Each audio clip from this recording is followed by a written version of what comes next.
This is my 1996 Toyota Celsior. Here's 5 reasons why you should buy one.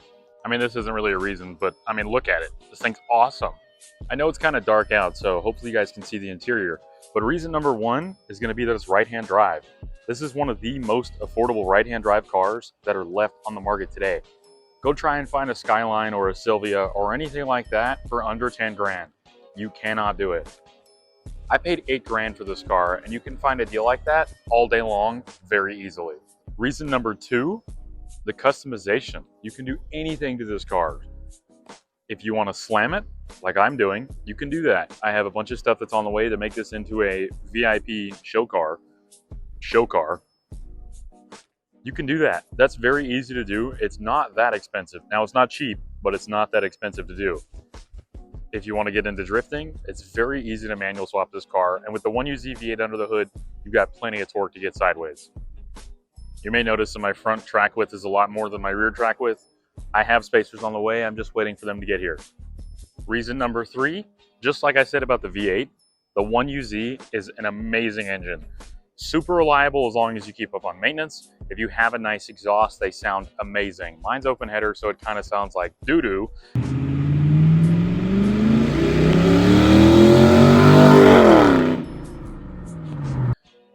But if you take care of them and you put nice parts on them, they will run forever and they sound amazing.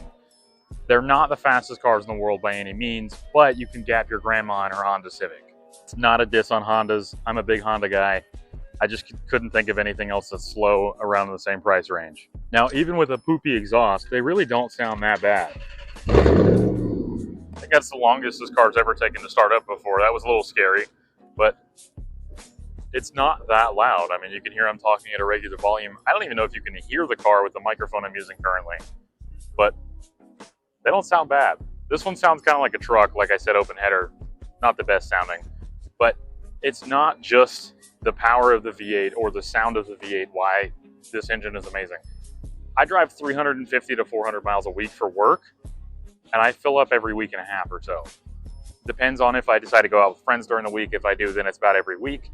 And it's only about $60 to $70 to fill this car up. Now, you do have to put it on premium, which, you know, if you're driving as much as I do, it's okay, but it really doesn't make that much big of a difference compared to regular pump gas. Reason number 4 is gonna be the technology. What other 96 car do you know that has memory seats, defrosting and folding mirrors, power seats that have lumbar support, which is electric, sat nav? Now, I know sat nav is not that like unheard of, but still. And then you may have seen this button here. It's an adjustable seatbelt riser, so you can change how far up and down your seatbelt is electronically. I have never seen that in another car ever in my lifetime. I've been around cars my whole life. On your seatbelt, you have factory lights to show you where they're at when it's in the dark, when it's in a low visibility situation.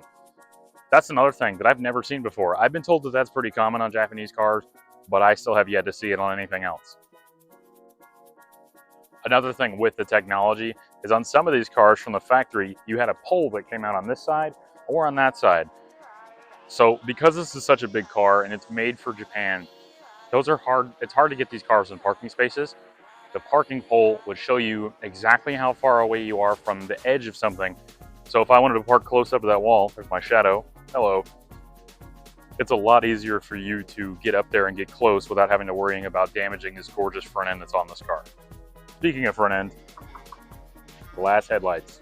Another thing for technology, you have rear and front fog lights. Now, that's also very common over in Japan, but I don't know of any United States cars that has a rear fog light. If you don't know what the rear fog light is, basically your brake lights are going to be this one right here, this top light, and this one right here. Your running lights are this light and this light right here. The trunk lights do not come on until you turn on the fog lights, and then they glow, and it is very bright. The only downside with that is when you do that, it's kind of hard to see your brake lights because they're so dim. Now, that could just be the bulbs I have in this car. I may need to just upgrade them, but they are very bright on the trunk from the factory. All right, we've gone through 4 reasons. Now it's time for number 5. If this is your first time getting a right-hand drive car, this is the best option. There is a United States counterpart to this known as a Lexus LS400, which I'm sure all of you know if you're watching this video. Everything from an LS400 fits on this car, except for a few tiny things. Your steering rack, your dash components, and your cabin air filter is slightly different. You can use an LS400 cabin air filter, you just have to do a little trimming from my understanding. I ordered one, I'm waiting for it to get here. When it gets here, I'll make a video on that. I could be wrong, there could be other things that are different that I just do not know about. I do know that it is fairly uncommon for these cars not to have sunroofs if you have a Celsior, whereas the LS400s, they all had sunroofs. That's a little bit different, but that's not really a maintenance thing per se. The third brake light on this car, the LS400s all have a skinny one like this, where most of the Celsiors, they come out to about here. They're a good bit wider. For whatever reason, my car doesn't have that. Not really sure. Who knows? Guess I didn't really specify what I meant by point number 5. Point number 5 is the ease of maintenance. It is so easy to take care of this car. They will run forever, which I guess I did say a part with the V8 thing. So this is kind of a part of part 3 again. But I mean, just, it's a great car. If you know someone that has one, ask them to drive it. I've never met anybody with a cool car like this that isn't willing to let someone drive it, as long as you're not an idiot.